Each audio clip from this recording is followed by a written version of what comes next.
So AC family, I figured, you know what? Third time's a charm. And I went on to look for another young ant colony to add to our growing family of ant kingdoms in the Antiverse on our channel. And so AC family, it is with great pleasure that I introduce to you yet another new budding ant colony. And guys, I know you will truly love them.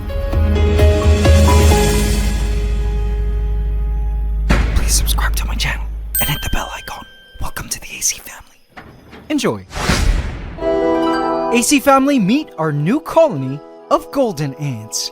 They're truly amazing, and you guys will love the home I have planned for them, how they reacted to it, as well as the epic feeding experiment in this video, where we try to figure out what particular food these ants eat. I'll also really be needing your help and opinions regarding this golden ant colony later on in the video. So as always, do keep on watching until the end. I also have a neat surprise for you all. Now admittedly, I actually don't know the exact species of these ants, as I'm still awaiting identification from the pros. I know they belong to the awesome well-known genus of spiny ants known as Polyrhacus, but with over 600 different Polyrhacus species worldwide, along with the fact that we're discovering new species all the time. And these particular Polyrhacus don't seem to exactly match any of the cataloged Polyrhacus ants listed in my country. I'm not going to attempt to ID them now, but we'll just refer to these new ants of ours as golden ants, for simplicity, due to their shiny golden gasters. Look at them all huddled up in there, together in their test tube. Inside you'll see workers and lots of brood, meaning eggs, larvae, and cocoons. Though it's hard to tell right now, there are actually 5 queens in this colony, all laying eggs. We're about to get a much better view of these ants when they emerge from this test tube for the first time. Happening right now. AC family, behold, an empty plastic critter crawler. This will be the colony's temporary quarantine facility over the next few days, while I observe the ants and try to learn more about them. Being unidentified, I pretty much know little about them. One of the things I wanted to figure out was what these ants like to eat. You see, this genus is known to be very picky with food preferences in captivity, as wild Polyrhacus can be quite specialized with preferred food menu, including honeydew from select plant insects, nectar from specific flowering plants, as well as a host of insects from their habitats, etc. In the past, we actually had a different species of Polyrhacus on this channel, the platinum dragons, but they proved to be hard to keep in captivity due to being picky with diet. The colony eventually stopped eating and growing, so I ended up releasing them. So one of the things I was determined to find out with regards to these golden ants was if they would accept or convert well to a more traditional pet ant diet with food items that were easier for me to source. But I wanted to make this bare plastic enclosure a bit more hospitable for our beloved golden ants, so I filled the bottom with gravel medium.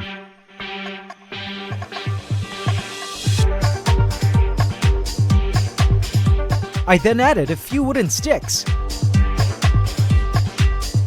some dried plant twigs,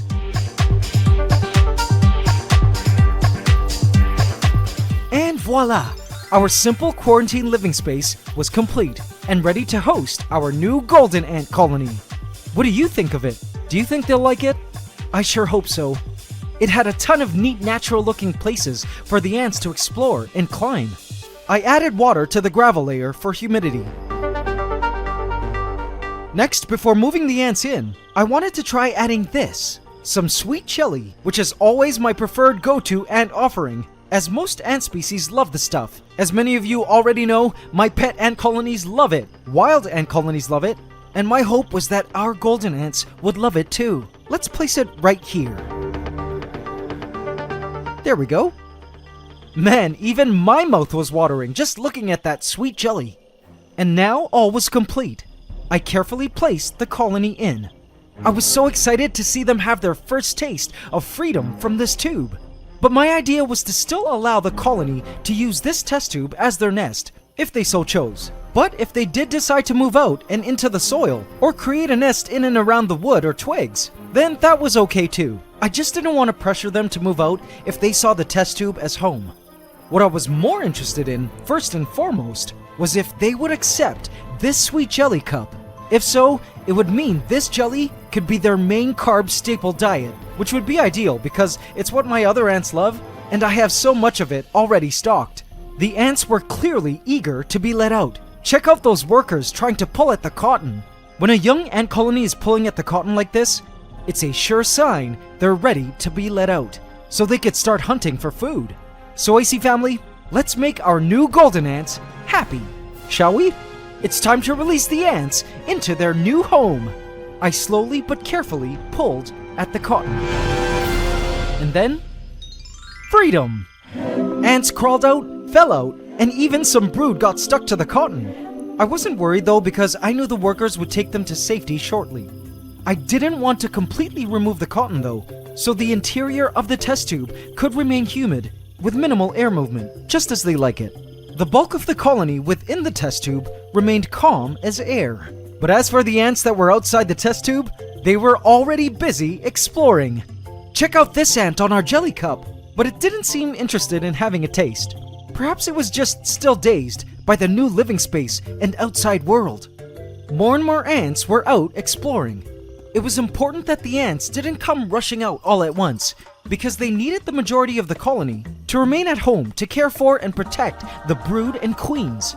But being a VIP didn't stop some of the queens from coming to inspect the new opening of their nest.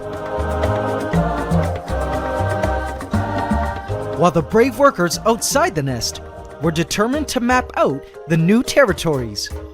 Some ants stood on guard near the nest entrance, cleaning themselves so they could better smell the onset of an intruder or danger, while another of the colony's curious queens was brave enough to actually pop her head out to have a smell of the new strange outside world. I'm sure the ants could smell our green jelly offering just beneath them, but strangely there was still no interest in it from the ants. The ants were still much more interested to explore the new space. They climbed our branches, stopping to periodically clean themselves. It was at this time that we could get a much better look at them. Man, AC family, don't they look just amazing? You can see their spines, the shine on their gasters, the details and textured ridges of their exoskeleton. Polyrhacus ants are truly one of the world's most beautiful ants, in my opinion. What do you guys think?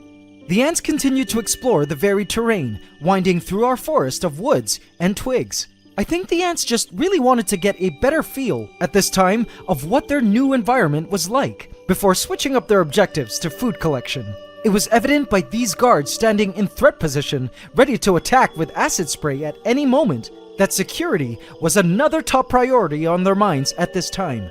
I couldn't wait to learn more about this golden ant colony of ours. And again, diet was my #1 inquiry. I knew that if I could nail the colony's diet down, they would surely succeed to grow into the millions. For a protein source, I decided to place in my ant colony's favorite meat, a chopped up dubia cockroach. As you can tell by the juices, it was fresh and ready to be devoured. All I needed to see was workers feeding on the roach, their protein source, and the jelly, their carb source, to know that this golden ant colony would thrive in captivity. Because AC family, my biggest fear was if I couldn't get this colony to successfully feed from food items that were readily available to me, then sadly I would have to let the ants go. It made me sad because this was my 3rd attempt at starting a new ant colony this year. But I knew the reality of this hobby is, not all ant species make good pets in captivity, due to things like getting their diet right, which can be extra challenging for very specialized feeders like Polyrhacus ants. I decided to come back later and see if the ants had decided to feed from our goodies.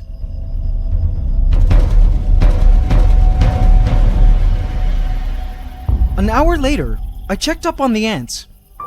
Sadly, there seemed to have been no change. The ants weren't seen feeding from the jelly, nor the roach. I removed both from the enclosure.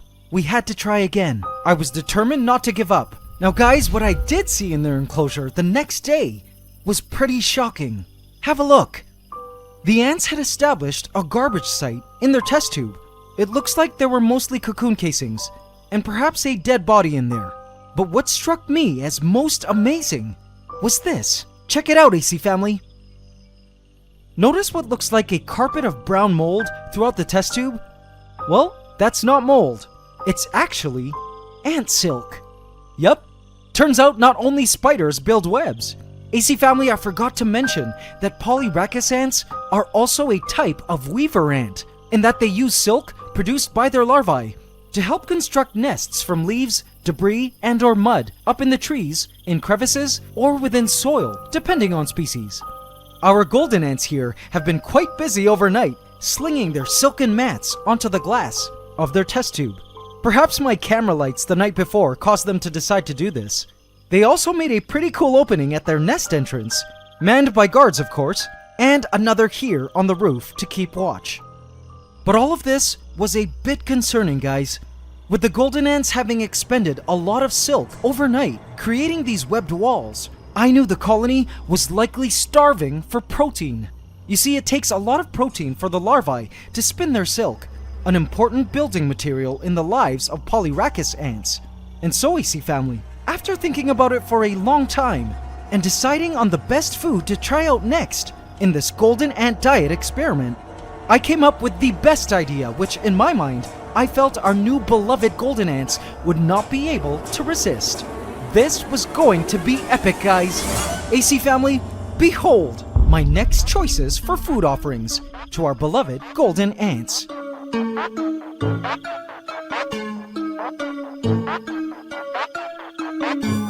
First, baby Turkestan roaches, also known as lats. I felt that perhaps the dubia roaches were much too big and intimidating for our new starting colony, but I figured if they're afraid of eating lobster, perhaps they'd accept bite-sized shrimp. I also felt these little guys were a great choice because soft-bodied forest roaches like these do exist in the habitats in which these ants live naturally. It was highly likely that small roaches like these were part of our golden ants' natural diet. Next, I also wanted to try these baby forest crickets. I knew for a fact that this exact species of cricket existed naturally in the forests from which our golden ants were from. I felt it was highly likely that they too were part of our ants' natural diet in the wild, or at least I hope so. Both these prey items were great protein sources, and best of all, were easily accessible to me. I don't breed these particular prey items in my collection, but I could easily order them online. I crossed my fingers and hoped to God our ants would accept them. Here goes nothing. With tweezers, I fished out a roach. Get over here. Gotcha. To make things easier, I decided I'd be squishing this roach a bit. Sorry, fella, and thank you for giving up your life to provide nourishment to my ant colony. Hopefully. I placed it at the entrance of the colony's nest.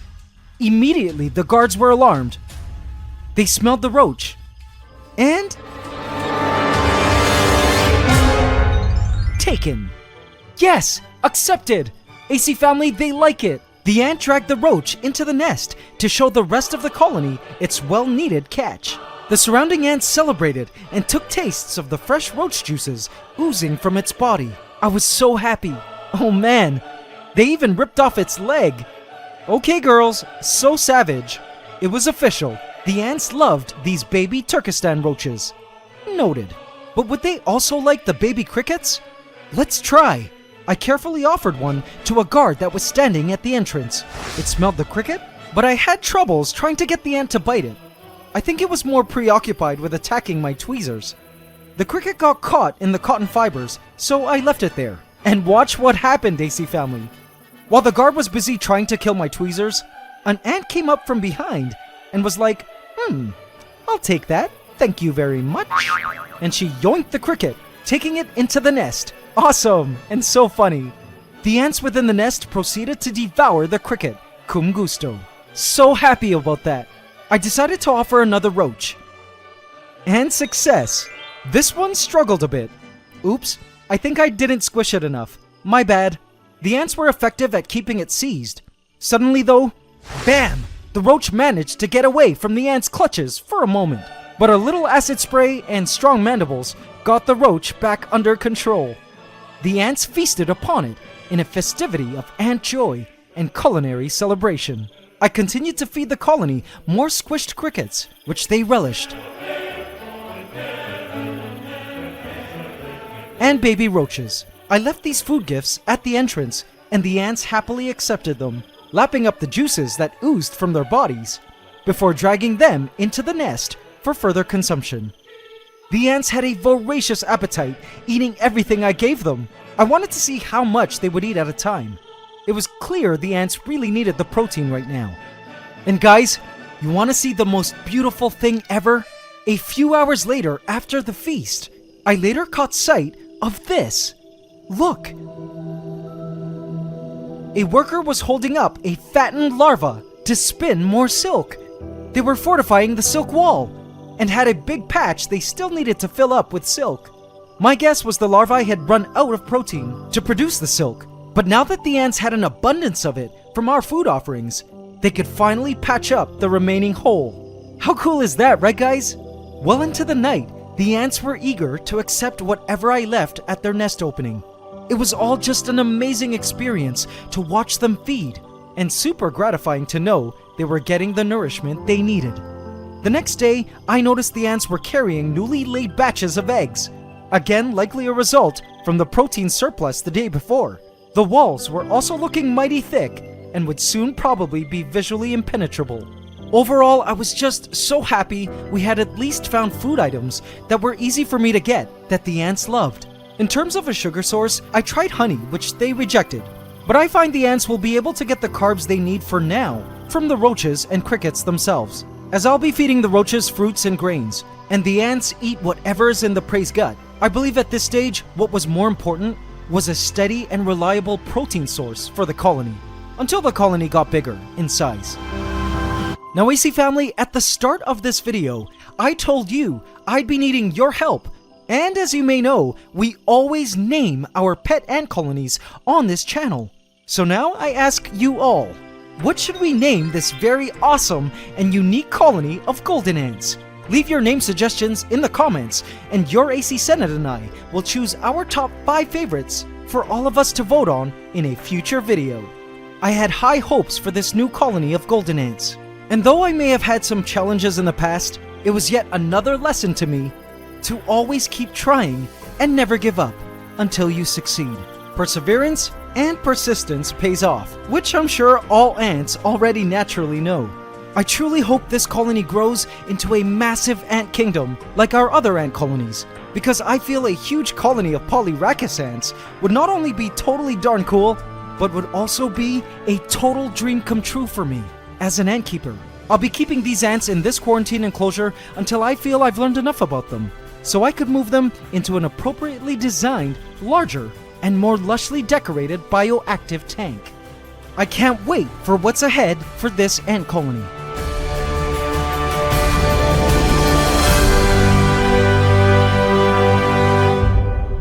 But AC family, now that we knew our golden ants had a taste for small, soft-bodied insects, my mind was already thinking into the future for sustainability. Admittedly, having to order baby crickets and Turkestan roaches every week for years and years from online was both a hassle and not sustainable, seeing as in case of a lockdown again, or some other unforeseen factor, I don't want to have to rely on a third party to ship me ant food. I've come to learn since lockdown last year how much better it is to breed your ant prey food at home. Now I've bred both crickets and this species of roach before, and I literally loathed the experience because it was smelly, the enclosures attracted mites and flies, and was all around a high maintenance venture. But AC family, as if Mother Nature heard me contemplating a solution to all this, on a night of pure serendipity this week, a huge natural event randomly occurred, causing swarms of a particular insect that I knew might also fit into our golden ant's preferred diet, flew into the air. I captured some of these insects and placed them temporarily into this plastic water bottle. I know for a fact that many ant species indeed relish the eusocial creatures that lay inside this bottle, and I know they would prove to be an excellent food source for our new golden ants, as well as all the ants of our antiverse, in fact. AC family, it's time to start mass producing and diversifying our ant food, and welcome back these very cool insects to the channel.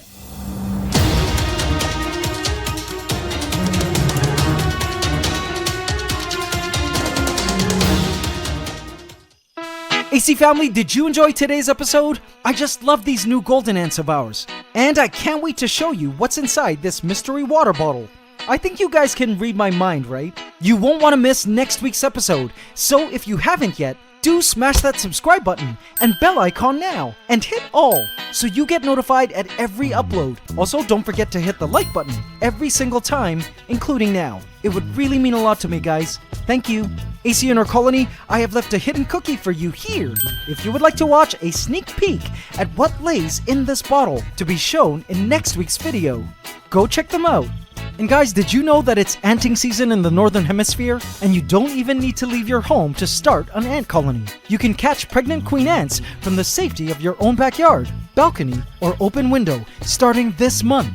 Be sure to visit antscanada.com for all your ant keeping and collecting gear shipped to you in a special package from our ant-loving facility in the USA, so you can get the most out of your ant keeping experience. We ship worldwide and also offer full email support if you need our help. We also have a helpful forum and ant colony trading marketplace on the site. Visit antscanada.com today. And now it's time for the AC question of the week. Last week we asked, what factor determines the sex of an ant? Congratulations to Kyle Cameron, who answered the number of chromosomes. Congratulations, Kyle. You just won a free Ultimate Ant Keeping Handbook from our shop. In this week's AC question of the week, we ask, what is your favorite thing about these golden ants? Leave your answer in the comment section, and you could also win a free Ultimate Ant Keeping Handbook from our shop. Hope you can subscribe to the channel as we upload every Saturday at 8 a.m. Eastern Standard Time. Please remember to like, comment, share, and subscribe if you enjoyed this video